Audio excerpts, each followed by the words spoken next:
الحمد لله وكفى وسلام على عباده الذين اصطفى أما بعد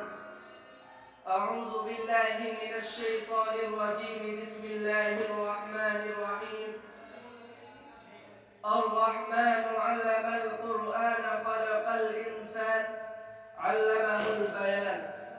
وقال تعالى في مقام آخر ذلك الكتاب لا ريب فيه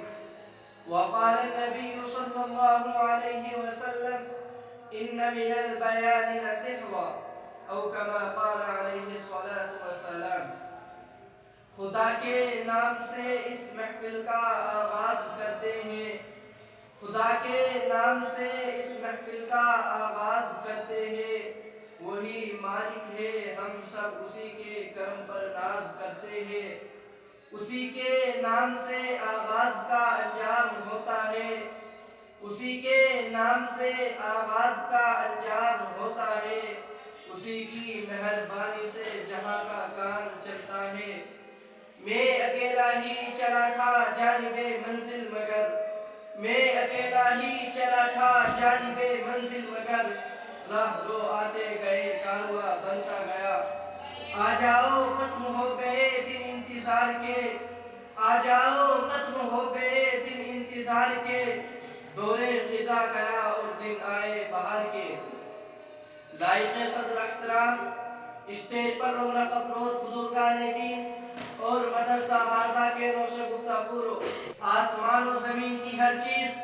کل تک محرومیوں پر سوگوار اور افسردگیوں کا شکار تھی،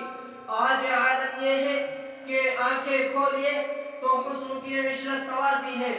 سونگیے تو سرے محفل خوشبو کی عطر بیزی ہے، کان لگائیے تو نغمہ کی جان نوازی ہے۔ اسی جوش و سرمستی کے عالم میں آپ کسی عظیم شان پروگرام کے انتظار میں گرفتار نظر آ رہے ہیں، ساتھ ساتھ میرے ارماں بھی مچل رہے ہیں کہ اس آغوش شب میں ایک ایسی شمع فروزہ ہوں کہ جس کے سامنے دور میں نہار ہوئی چاندنی بھی شرمانے لگے، ایسی محفل سجائے جہاں تمناؤں کے گلاب کھلنے لگے، دلوں کی کلیاں سرسبز و شاداب ہو جائے اور آرزوں کے پھول مسکرانے لگے۔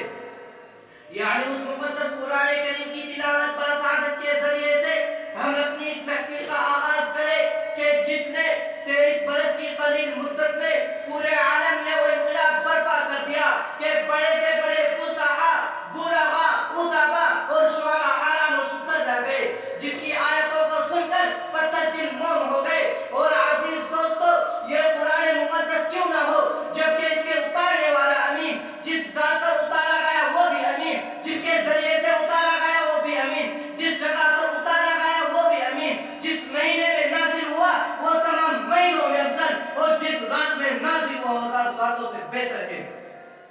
لہذا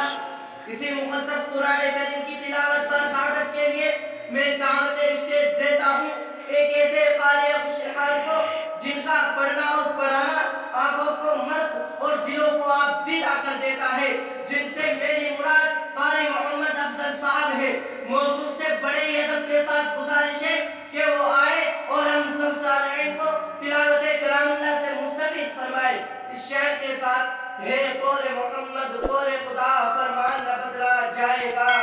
ہے قول محمد قول خدا فرمان نہ بدلا جائے گا، بدلے گا زمانہ لاکھ مگر قرآن نہ بدلا جائے گا۔